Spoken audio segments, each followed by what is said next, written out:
Welcome to the Branding Room Only podcast, where we share career stories, strategies, and lessons learned on how industry leaders and influencers have built their personal brands. Now, let's get started with the show. Hi, everyone. It's Paula Edgar, your host of Branding Room Only. Very excited about my conversation today. Let me tell you a little bit about my guest.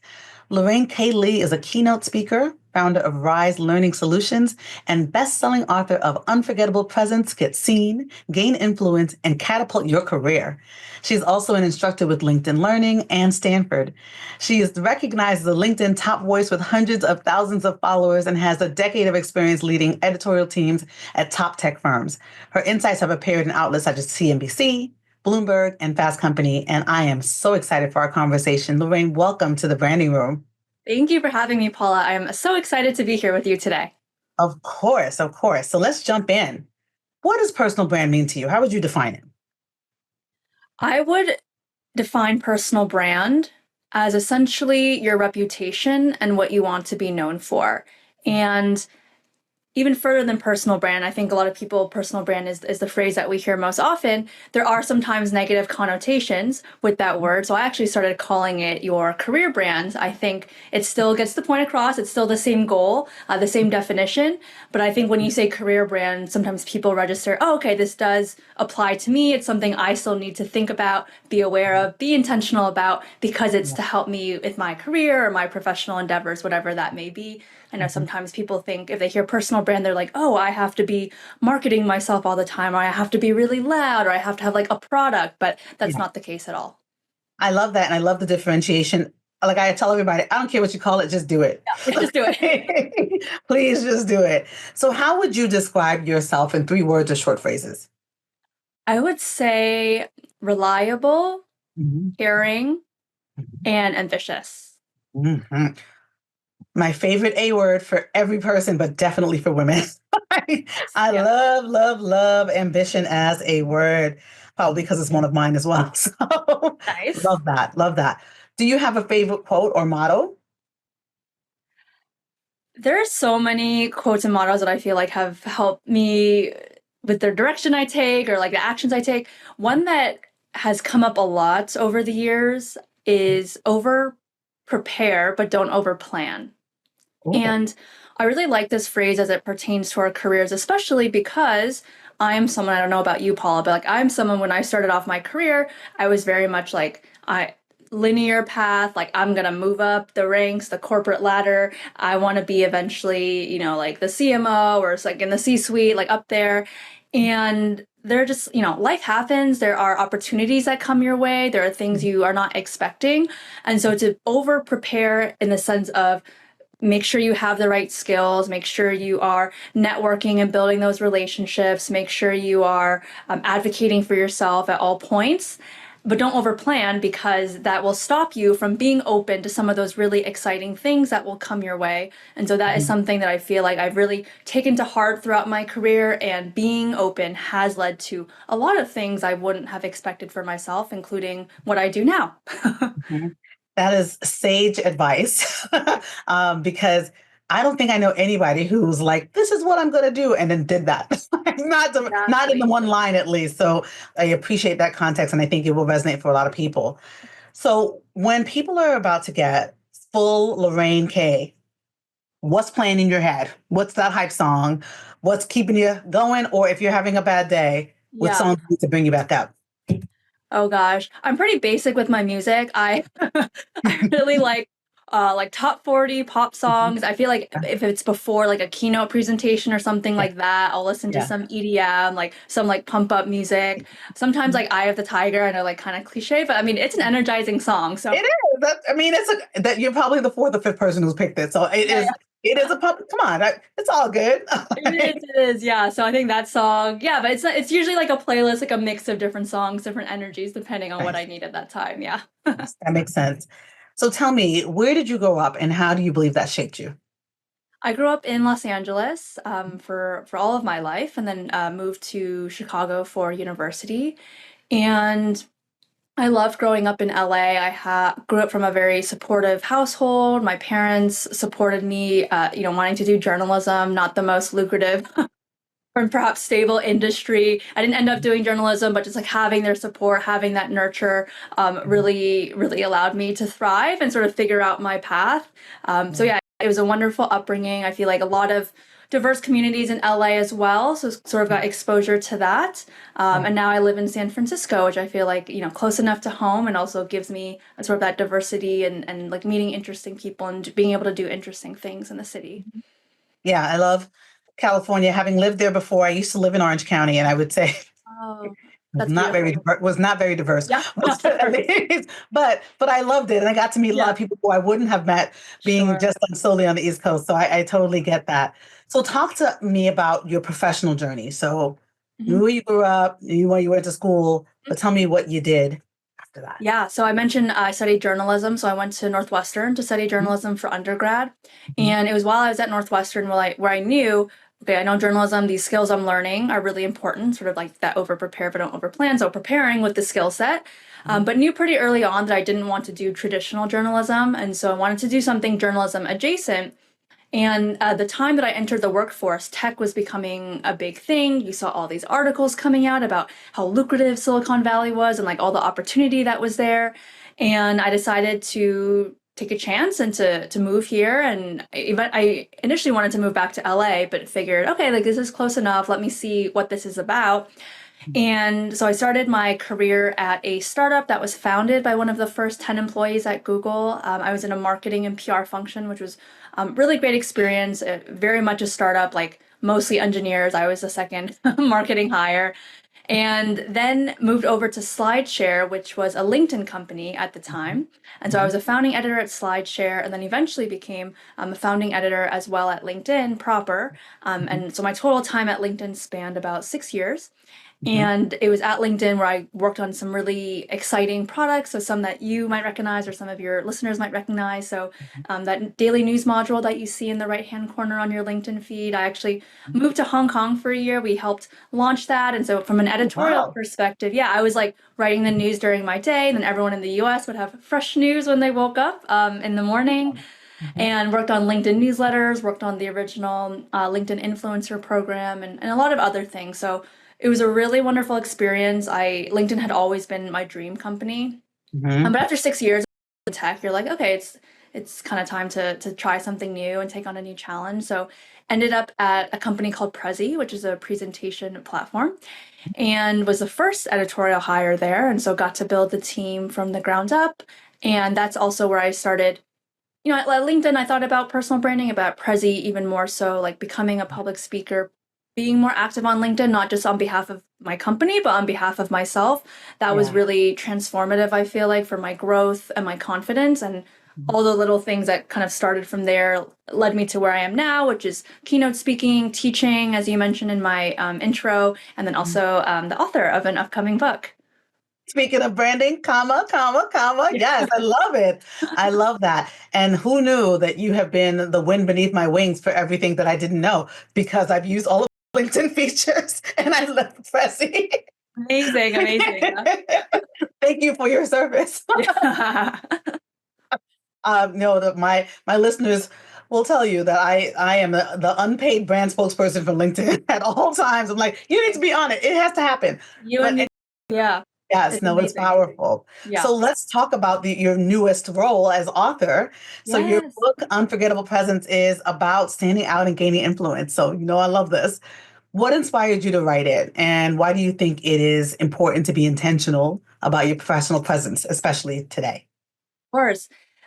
The idea of the book came to me because a friend, after seeing me launch my first LinkedIn learning course, kind of made a tongue-in-cheek joke like, "Oh, when's the book coming out?"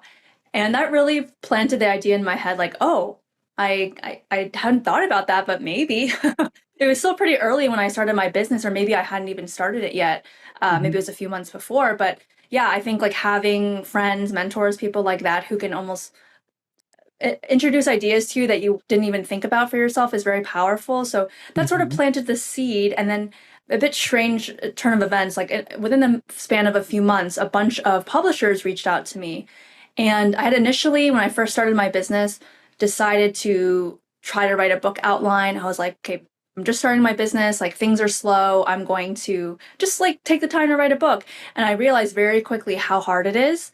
I was also so early in my business. I was like, I don't know like what book is going to be about. But by the Mhm. time the publishers had reached out, I had more so cemented my expertise around this idea of professional presence and had Mhm. wanted to work with a publisher. I'm like, this is the universe telling me it is time. And so Mhm. I took that leap. And then really the idea around professional presence and what I talk about on LinkedIn is that presence is not just about executive presence and how you show up in a room, but it's about both how and where you are seen. And the where is often forgot about, but super important, especially in this digital age where so many of us are virtual or at the very least hybrid. And so I Mhm. wanted to also take my LinkedIn expertise. Like there's a chapter on LinkedIn, like Mhm. and Paul, like LinkedIn presence is so important. And people would come to me and say, "Oh, your LinkedIn presence is strong." And I'm like, "Oh, that's so interesting. Like you've never met me before, but you have an impression of my presence, right?" And then like video presence and virtual presence Mhm. became super important, how you show up on camera and your virtual presence in like chat channels and Mhm. email. So all these places where people don't necessarily think of when they think of presence, but all these points are so important. While small on their own sometimes, they Mhm. really add up to create that overall presence, that overall reputation, and they create a really consistent experience for anyone who is interacting with you in those different areas. I'm loving everything that you're saying because I do think it's powerful. And one of the things that you just said, people often don't think about and they need to. So you talked about chat presence Yes. and, and I'll sometimes, I'm a lawyer. I have a lot of groups type chats and group me's and all this different, and I'm like, oh, did you know that we can all see that? Like when people, so it is an important piece in really thinking about every single place where you are present and adding value. There's an Yeah. opportunity for people to take and learn and think well, Mhm. or take and learn and understand that they maybe not want to connect with you as much because of what they're seeing. And I think that Exactly. that is powerful. So you mentioned that the process, as you were thinking about it, is a hard one, right? And as somebody who is writing a book right now, I get it. Oh, okay. Yeah. I get it. Tell me, when you think about like how you put the book together, and everybody's going to get it because that's what they should do. What did you think about? Are you including quotes? Are you including experience? How is it laid out? How do you lay out your expertise in the book? Sure. I had to think about all the areas that I'm very passionate about speaking Mhm. on, which is a Yeah. lot. I know Yeah. people are like niche down, but I'm like, but there's so many things I can talk about and want to talk about. So I figured out, okay, what are the key categories I like to talk about? Meetings, virtual presence, LinkedIn, like managing, like all these different aspects that are important in our career communication, right? Presenting, public speaking. Mhm. And then I had to figure out, okay, how do I want to organize these into like chapters, like what makes sense? So I start off with, building your foundation, and then it's like, how do you take your career to the next level? How do you work with your manager to really like advocate for yourself and build your Mhm. presence? And once you are in that leadership position, how do you then expand the presence of your team? So it sort of had Mhm. a natural Oh, flow nice. that made sense, Mhm. like the life cycle of a career, I guess you could kind of say.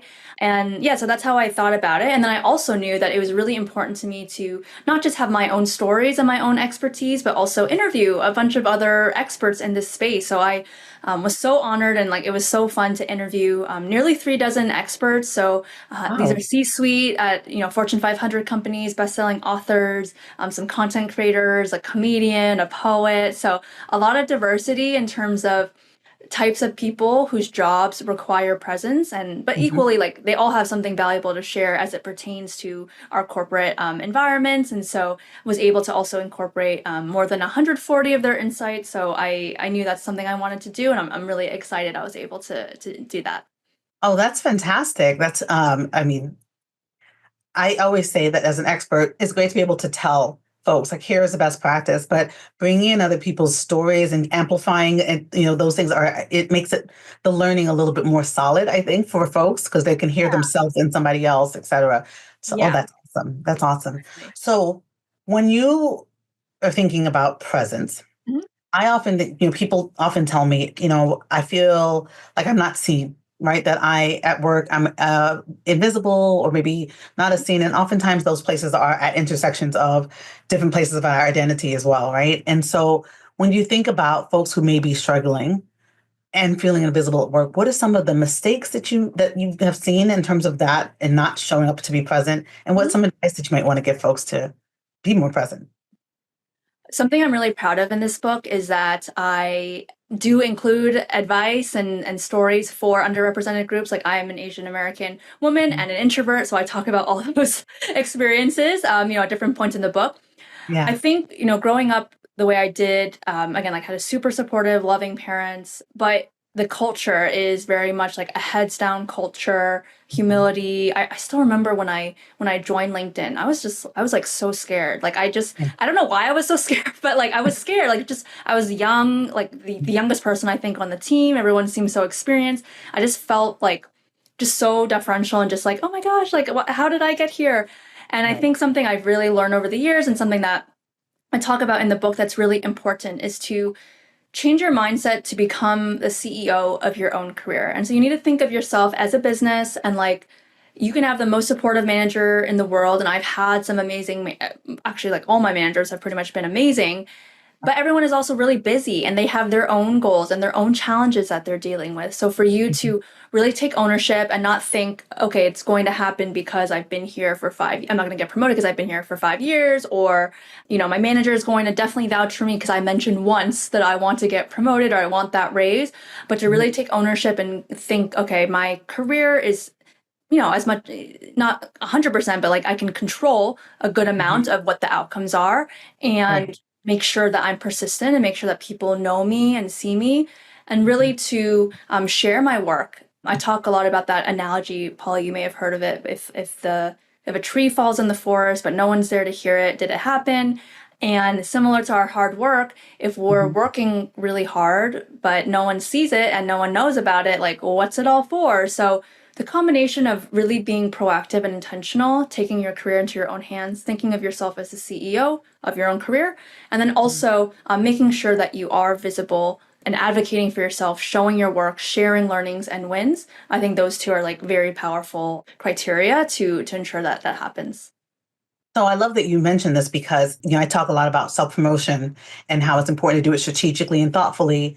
But I often get what you just said, but for folks like, well, I wasn't raised this way culturally and at the Yeah. intersection of underrepresented plus gender plus insert anything else Sure. here. And you also Sure. mentioned introvert, right? Like, so there's like a lot of different layers that come into that. So I love hey, we need to do it. Yeah. What are some of the ways that you help people to override some of that inner voice that we've been growing? And I say we because I had it too. We've Sure. grown up saying that, oh, you shouldn't do that. That's not what you should be doing.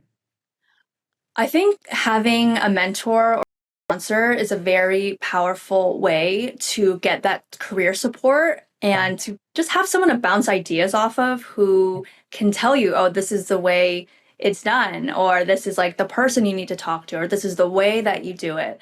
A lot of us, I guess there's a nuance between mentors and sponsors that I also want to share, where mentors coach you, they share about their experience, and then there's sponsors, people who advocate for you and really open doors for you. And so you'll need both at different points in your career. And perhaps when you're starting off, maybe mentors are needed to help guide. But then when you get to a certain level, to really break through that ceiling and to be seen to that next level, sponsors are going to be needed. And so I think finding that support system, finding that network can be really valuable. And then that really boils down to like, okay, how do we find them? You have to build relationships at work and you have to take the time, put in the time. It's not, again, just about the hard work, but who's around me? Who can I talk to? Just get to know your coworkers as people. That goes a really long way.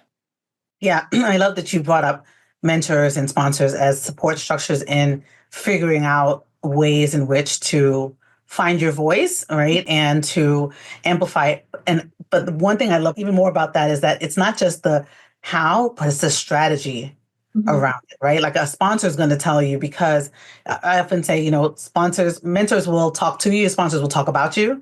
And Yeah. because sponsors are aligning their brands with you, Mhm. right? Yeah. They're invested, right? Like, and 100%. so Yeah. they're going to tell you the things that will make both you and them look good as you go forward, but with that context, because usually sponsors are somebody who, people who have already built that there. So that's why they have that power to be able to do that. So, oh, I love that you brought it up. Okay. So thinking about the work that you've done, taking it from tech and the different places that you mentioned, what do you think it takes to get seen and recognized in workplace. And I want to give a little nuance on today. Today meaning post-COVID today, right? Like I think today is very different than right. And with all of the technology that we have, Yeah. how are you seen in person and in the Zoom? Mhm. Yeah. I think that video communication is still really, really important. And you would, or maybe you wouldn't be surprised. I don't know what your experience has been, but like so many people still get on video calls and they have not set up their space and been intentional with it. And I'm like, oh my gosh, like, yeah, you get it. Yeah. Like your Yeah. space, like you have like the colors and like the plants, like that's really Yeah. nice. And Yeah. people will just show up and they don't have the right framing and they're like in a dark room and it just doesn't look professional. And so Mhm. sometimes I know like sometimes people are like that's old news, but it's like no, it's not because you would be like all the trainings and the sessions I give, and I still see people who just are not intentional about it. And so I think showing up well on video, having a strong virtual presence is a really big differentiator, even in today's day and age. A few years out post COVID, Mhm. and it's going to still be video is still going to be a really important way that we communicate with each other and talk with each other. So to have a strong virtual presence and know how to connect with people over video and build relationships, to know how to present impactfully in a virtual setup so that people actually pay attention and they're not multitasking and getting distracted. Like that is Mhm. such a huge way to really be seen. And because not everyone is doing it, like in person, it's much easier for us to kind of build those relationships and that Mhm. rapport and to present and get people's attention. But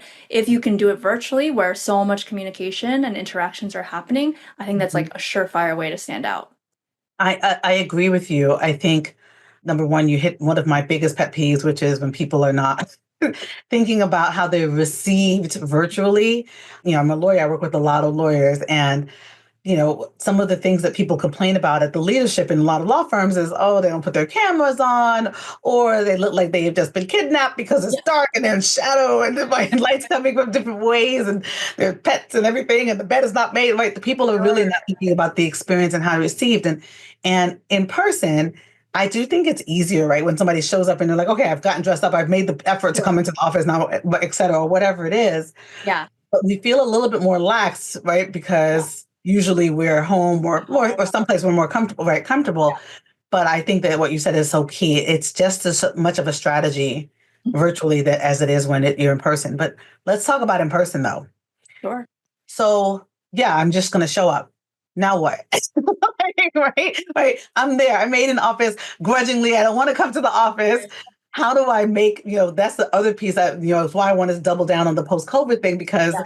a lot of people had the opportunity of flexibility, right? And learn that they didn't have to, I don't know, put on pants. They could just be here, right? Like, Yeah. right. Yeah. So, but then going back, I do think the world has shifted a little bit. So what are some of the opportunities of being like present and having presence in person?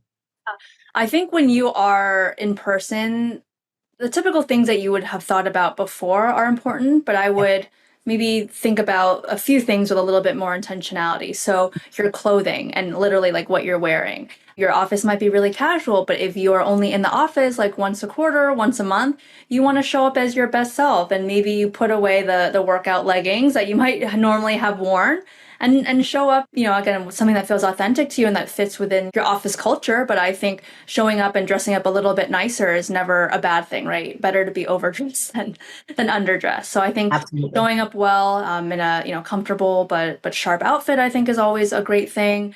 There's another thing that I think is really key. It works for virtual, but also I think is even more important in person because so many of us have maybe not exercise the small talk muscle as much, or at least we're not as used to it in person. I still feel like people will come up to me and be like, oh, I like still forgot like how to talk to people, even like after all these years. And so one of the main reasons people go into an office is to bond and to connect socially. And Yeah. so to move away from autopilot conversations like, oh, how are you? Like, oh, I'm good. How are you? Good. Okay, thanks. Like, see ya. Or like, bye, see you. How was Yeah. your weekend? Like, oh, it's good. How was yours? Good. So if you can move away from autopilot conversations, use this concept that I call conversational threading, where Mhm. you are leaving breadcrumbs, so to speak. So you ask me how my weekend was, and I say, oh, Paula, like it was great. I went hiking, I went to my niece's birthday party, and oh my gosh, like I just finished like binging this show. And now you, Yeah. Paula, can be like, oh, okay, I now learned 3 facts about Lorraine. Right. I can now pull on one of those threads and let's Right. actually like create a back and forth conversation that builds our relationship and builds our rapport rather than having it be a throwaway moment. And so I think So leaning smart. into the relationship building piece, especially in person, is very valuable. That's such a smart thing because number one, I do agree 100% that that's what you call a small talk muscle. Yeah. It's people need to work out their small talk Yeah. a lot. And even the folks who have to interact with folks a lot, I do just think it's a lost art, right? That people, because we're on our gadgets so much, we're relying on text. Nobody wants to be on the phone, me included. I do not like the phone. Don't call me, text me, and then I will tell you when I'm ready, and then we can talk. But your point about leaving those breadcrumbs is so great because what I do think that the world lost in COVID is that interaction that we were having just in peopling, right? In Yeah. seeing, oh, you change your hair or whatever the thing is. And so we have to be, to your point, more intentional about it.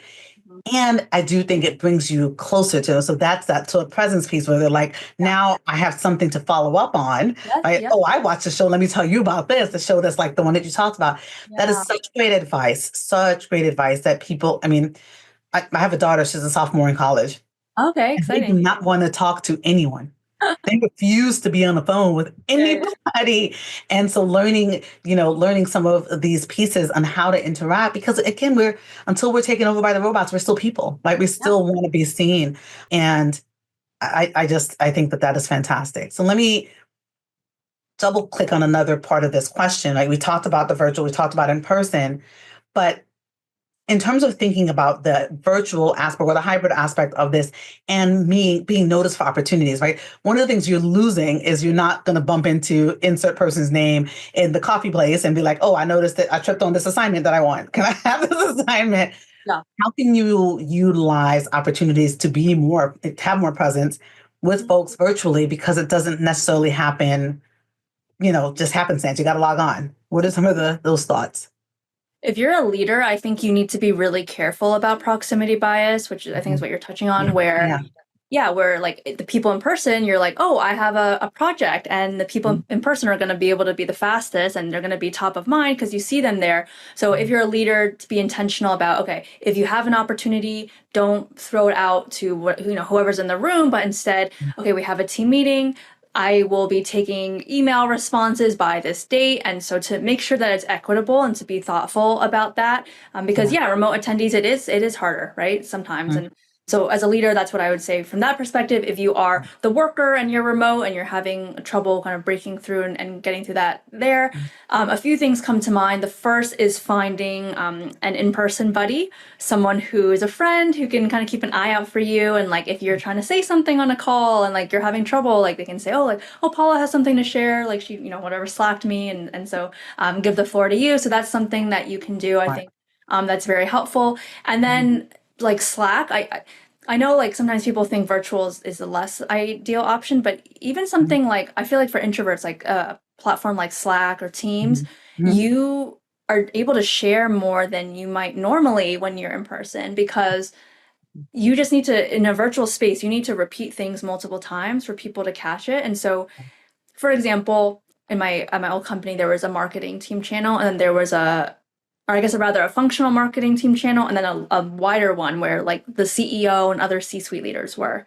If Mhm. I was in the office, I wouldn't be like knocking around the doors to all the C-suite being like, "Hey, did you see this?" Right? But now in a chat channel, I have the chance to reach a wider audience and to Mhm. Slack the whole entire company even Yeah. and let Yeah. them know that there was something that I published or something that like my team did that was a win. And so I think to not think of virtual as the worst option, but like figure out how to leverage those channels and those opportunities well. And especially as an introvert, like being able to write my thoughts out and like to write what I want to say first is actually very powerful and I think more impactful for me than like speaking up on the fly in a meeting. And so yeah, I think it's a little bit of a mindset shift as well when it comes to talking about yourself and your work.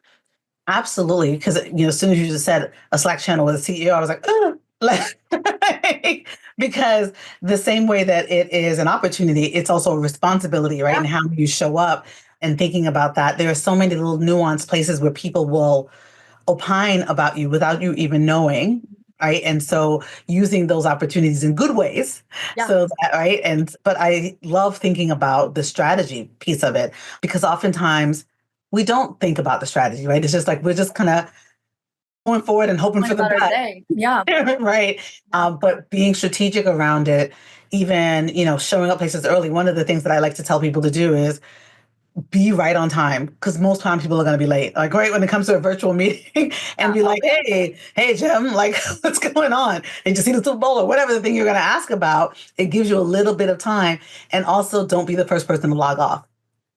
Wait, see, you never know. Don't be creepy. Like, don't, if somebody's trying to talk one on one, don't do that. But to give it a moment, so similar to like in person, showing up early for an event or staying later to talk to a speaker, you Yeah. can also leverage those things virtually too. So there's no, it's only the how you're going to make it happen. So Yeah. yes. I love that. Okay. So authenticity is something that everybody talks about in anything that we're doing now, especially in the workplace. And so when you're thinking about self promotion and showing up and being present, that can be a lot. Mhm. Yes. One, also, what are some things that people can take and be actionable about without feeling inauthentic? Because some of this can feel kind of contrived. To your point about like how when personal branding as a topic and a phrase, people are like, oh, I don't know, but you mentioned calling it career branding. How do you make people feel like this is their thing and to be authentic in that piece? Like, what are some of your thoughts there? I created this framework called the EPIC career brand framework.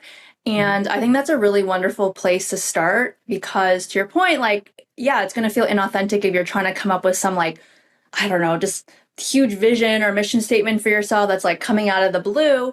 EPIC tries to ground it a little bit more. And we all are able to answer the four parts of EPIC. So to build your brand, touch on your experiences. We all have experiences in life, whether professional or personal. Personality, we all have certain aspects to our personality. You asked me earlier, like, what are the three words that describe you? So we all have specific ways that we want to be known or like how we see ourselves. Identity, so this can be a cultural thing, it can be your values, how you operate and like work with other people. And then the C is your community. Your brand can be a certain way to you and look a certain way to you, but if your community does not see you that way, then it's not working. So you need to make sure that your community is aligned and sees you how you want to be seen. And so I think starting off with these four steps is really critical because you're really pulling from your personality, from your experiences, and you're not like just trying to become something that you're not. And then once you have that, you can then come up with a mission statement or, your elevator pitch, your introduction, your UPIs, I call it your unique and powerful introduction, in a way that's authentic to you that can also still make you stand out. I mean, I didn't even know about the Epic framework, and I'm like, that is perfect. It number one, people love frameworks, and number two, it's so actionable. But my favorite part about it is that community piece, right? Because that's where you know that it's authentic, right? Yeah. That's if it's not resonating, then you're gonna have to reassess. I love, love, love that. They'll give you an asterisk and be like, do you know about the Yeah, please because share it far and I think wide. Yeah. I think it is really, really powerful and it will resonate for folks because it's less like just do this, but more about thinking about the pieces that need to go into it for it to show up properly. A lot of That's self-reflection, which is great, and it's some work, but it will pay off in the long term, I think. yes. Yeah. Okay. So this is the time I've been waiting for. Okay. Lorraine, talk about LinkedIn.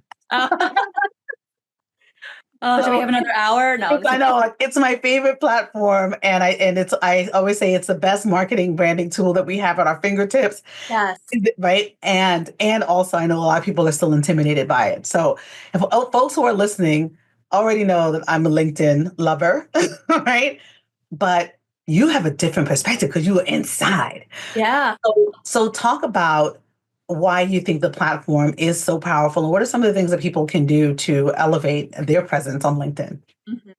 As you mentioned, LinkedIn, such a powerful tool. And when I first started working there, content was just starting to become a thing. They had made some acquisitions, they were building out the editorial team.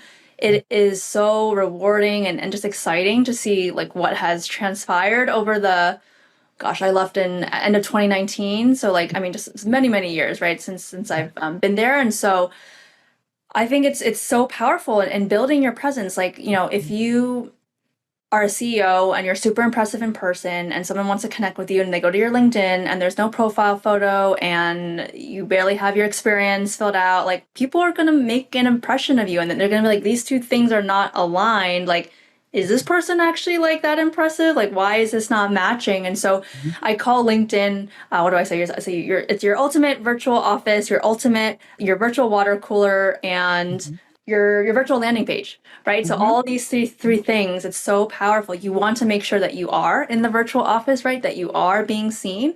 Yeah. And it doesn't have to be like you being a solopreneur or being off on your own to take value from LinkedIn. Mhm. There is so much value to showing up on LinkedIn, and it can really benefit your brand within an organization. Like just from Mhm. my own personal experience, when I started doing more public speaking and posting about it on LinkedIn, and just Mhm. posting generally, like I feel like people definitely, like coworkers saw me as like more of a leader. It elevated my visibility at work, and Mhm. opportunities came to me. So like people would see me posting, and I remember my coworker, I think he was like out sick or something, and there was a media roundtable, and they were like, Lorraine, step in. I was like, okay. It's me. Like I was like active and like okay being like out there and posting my thoughts and like public speaking and all that. And so it's really whether you are on your own, whether you are working at a company, there's just so much value that exists there. And like I said before, like people form such a strong impression of me, like, oh, Lorraine, you have such a great LinkedIn presence. Like they Mhm. haven't met me, they don't need to have met me to have a really positive impression. And that's amazing, right? It truly is. It's magical even. And one of the things that I feel like people need to be reminded of over and over again is when you Google yourself, Yes. oftentimes your LinkedIn is the first thing that comes up, even if you have your own website or your a profile at your organization. And Yeah. so if you're not taking care of it, it does look like you abandoned your home. Like Yeah. it's like, hey, or you don't care, your house is Yeah. dirty or empty. Yeah. And people do make perceptions about this. And I know it from the recruiting standpoint, I know it from the brand standpoint. And so it is so, so, so important to nurture it. I don't think you have to be, again, you don't have to be an influencer, Yeah. but you do need to pay attention to it because people are going to be looking for it. And I think now it's more of a brand detriment if you don't have a LinkedIn versus just Yeah, being well, like, people think it's like sketchy if you don't have one. yeah, right. Like what, why? Who's watching you? What's Yeah. so, so, so, so true, so true. Okay. So I want to talk about mindset because you started to bring the, kind of that into this piece. I do think that in order for folks to understand that they have to leverage presence, there's opportunity for presence, and to do that it is kind of a mindset shift for a lot of people, and maybe a little bit sometimes uncomfortable. What are some ways for people to start thinking of themselves as that? What did you call it? The business, the CEO of You know, them? of your own career. Yeah, yeah. Is it self assessment, self awareness? What are some of the things they should do to start having that switch? Because I do think most people are like, I'm just going to live a life and Mhm. hope for the best. Yeah. I think it's really important to remember that for most of our lives until we enter the working world, like we go through our schooling years, there's like a clear path, again talking about that, like the clear Yeah. straight line, like study hard, get your grades, you move to the next level, do the Mhm. same thing, and you keep like climbing up like that. Yeah. And really it doesn't set us up well for the corporate world, because the corporate world is more of the Wild West, especially in this day and age with just the security is just not there like it used to be. People are not at companies for 20 plus years. It's very different now. And Right. so to I guess understand that contrast between what we're used to and what needs to happen, I think is critical. And then knowing that when you can shift your mindset and really become the CEO of your own career, Mhm. that is truly how you catapult your career, how you accelerate your career. You Yeah. get rewarded when you are more junior by doing the hard work, by executing on things.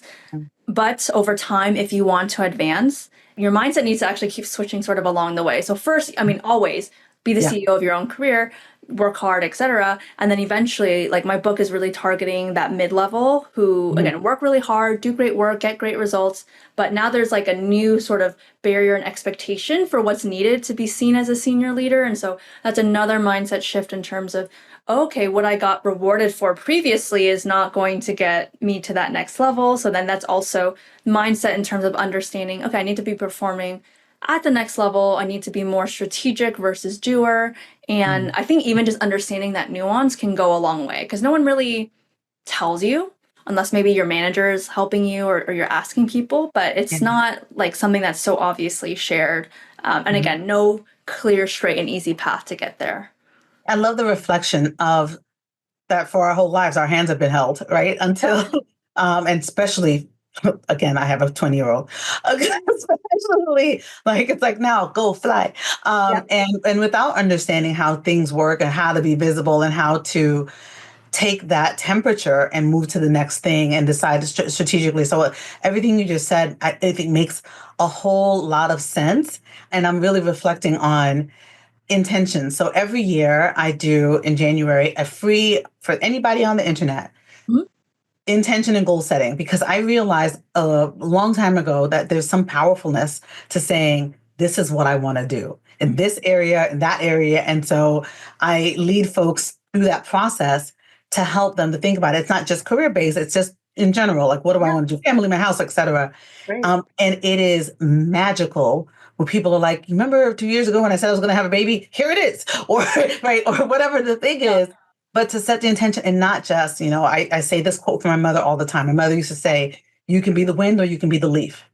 And if you are the wind, you are deciding, like you are setting that intention, Yeah. and the leaf might still get there, but Sure. it's kind of everywhere. Right? It's kind of everywhere. So I knew the conversation was going to be fascinating, but I want to talk a little bit more about LinkedIn. Tell me what do you teach in your LinkedIn learning courses? What did you teach? What do Yeah. people learn from you other than following you and connecting with you? Obviously, what you're going to do. When you did LinkedIn learning, what did you teach about? Oh gosh, so many things. So I have 18 courses out right now. My 19th one is coming out later this year. Not sure when yet, but I just actually submitted it the other day. Love it. So yeah, some of the most popular topics, let's see, how to speak so others will listen, how to communicate with executives. I have a Mhm. virtual presenting and public speaking class. It's a bunch of career leadership and management topics Love it. that are really, yeah, beneficial, whether, again, like you're kind of doing something on your own or whether you're in a corporate setting. It's meant to help you thrive. And again, like I like talking about so many different things and can have, I'm lucky enough to have had unique experiences that allow me to talk about a bunch of different things. But it really boils down to like communication, leadership, and like Mhm. personal development and career growth are the Mhm. sort of the umbrella topics. Okay, everybody's going to go find them. We're going to make sure that we have links to those in the. Yeah, most of them are free. All but one are free. The Oh, other one, even you just better. need a LinkedIn premium account. So they're nano courses, most of them. So 10 minutes or less. Quick Oh, watch. nice, even better. Yeah. Okay, so we've talked about a lot because I was so excited. Again, there's several people who I'm like, all right. Most of the time, people come to me like, "Can I be in your podcast?" I was like, "I need you to be in my podcast, Lorraine." So let me ask you this: from the conversation, we've talked about internal, external presence. We've talked about platforms and pretty much the gamut. What is something that you want your listeners to take, the listeners of my podcast, to take away about our conversation and about presence and building it in their workspaces? Oh gosh, there's so many things. I think I'll tie in the takeaway to career brand and a little bit of LinkedIn. Mhm. And really, career brand is so critical. I feel like more and more now people are realizing how important it is, especially if you are trying to reach that next level, right? How am I currently being seen and what is actually like, what do I want to be seen as? And so, again, the self reflection and talking to peers and making sure it's aligned to how you want to be seen. So, career brand is critical no matter what career stage you're at. I know sometimes people, again, they're like, oh, a presence or a personal brand, that's for the executives. And it's really like, oh, they got to be executives because beforehand Right. they laid the groundwork and they did all of that. So Mhm. that's the first thing I would say is just to really lean into your career brand. And I have a whole chapter about that on my book. And then also connected to that, LinkedIn is a very powerful platform and one of the most powerful mediums to display or to share out your career brand. And you had mentioned something before, Paula, you touched on it like, oh, people think they have to be like an influencer to be on LinkedIn. And that's not Right. the case at all. Like most people, I think, would not consider themselves to be influencers. If you are creating content that isn't, you don't need to be like labeled a content creator. I think reframing it more as I'm using my experiences and my stories to help other people. I think that can be a helpful mindset shift to perhaps make someone more comfortable to sharing on LinkedIn. Yeah. And just also to normalize, it is kind of scary posting on LinkedIn. Like even when I worked out at LinkedIn, I was like, ugh, I was like always so nervous to post, but it does get easier the more you do it. Love that. I love those takeaways. So I ask everybody that comes on my podcast the following three questions. One is, what about the fun stuff? What do you do for fun? Okay, I love going out to eat. Yes. SF has a lot of good restaurants. I They do. started playing golf recently with my Mm, husband, so nice. we'll see how long I can keep that up. I'm enjoying it, but I know it's like a very hard sport and it's hard to get like regular practice in, so we'll see. Yeah, I would say those are the two things that I like to do for fun right now. And obviously like hang out with friends. So I love those. And I love that you started with food because every time somebody tells me that they live in or have visited San Francisco, I'm like, you have to go to my favorite restaurant because it is my favorite What is restaurant. it? And Wait, what which one is it? it is crustacean.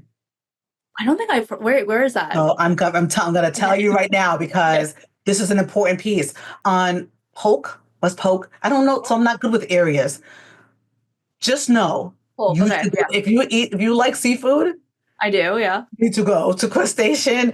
So much Yeah. so that when I do a lot of speaking engagements and like Napa, et cetera, I stay for an extra day just to go to this Okay. All restaurant. right. I'm So, adding that to my list 100%. so, I'm so yes, excited. they are known for their Dungeness crab and their garlic noodles. It is Yummy. awesome. So yes, so one, and then you have to tell me when you do it, and you because I feel bad when I can't eat it myself. So I want other people to share with me that what they're eating. So anyway, so that's that Sure will. I side note. sure will.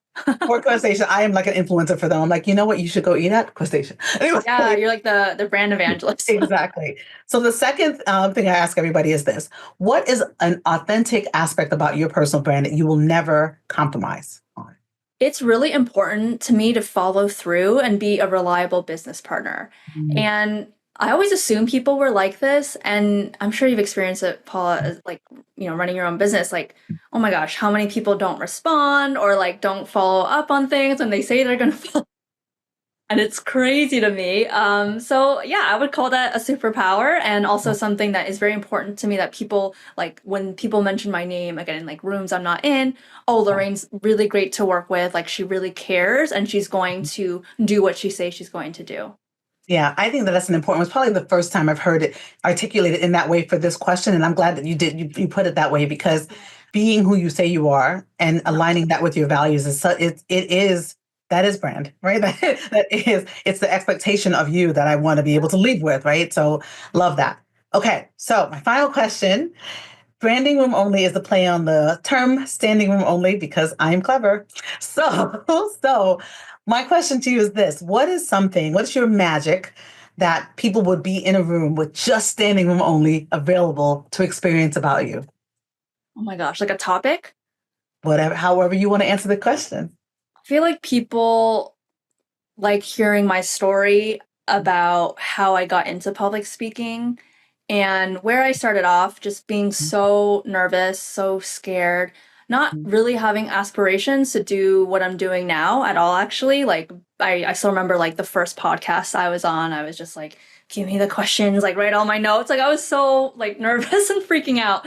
Mhm. And so I think to people like enjoy seeing that transformation from that point to where I'm at now. And of course I still get nervous and there's like, things come up and all of that, but I think it serves as hopefully I think a source of motivation and inspiration that you don't have to kind of be born a certain way or like born really extroverted. Like again, like I'm introverted. I Yeah. was very nervous. I still get nervous. Like so just knowing that you can push through and do those things even scared. I think I would hope people would be interested in learning more about that and hearing that story.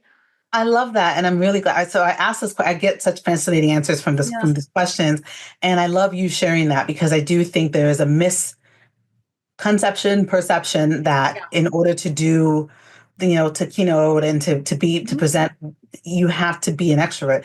I happen to be an extrovert with a capital E. Yeah. But I also very much honor the experiences and the perspectives and the actions of introverts. Yeah. I'm actually envious in a lot of ways because I do think introverts are more strategic, right? Mhm. Because you don't necessarily want to do it or it might be draining. It's like, okay, this is what I'm going to do, how I'm going to do it, and I'm going to get it done. And then that's it, right? Versus me, I'm like, I think of myself like a bee. I'm like, oh, the next flower, next flower, next flower. I'm going to go do these things. Yeah. So I'm glad that you share that because I do want to elevate that because introverts, I think, in the world, we just don't see them the same way, right? And so to your point about having a book about being like having presence, I think that it was a perfect circular. How can people find out more about you and about your book Yeah. and anything else you want to share? Of course. So definitely follow me, connect with me on LinkedIn. I would love to hear your thoughts on this podcast and, of course, on the book if you end up buying it. But Lorraine K. Lee, you can find me on LinkedIn. And then about my book, unforgettablepresencebook.com will be where you can pre-order, submit your pre-order receipt, get some fun bonuses, and also just learn more about the book and about myself.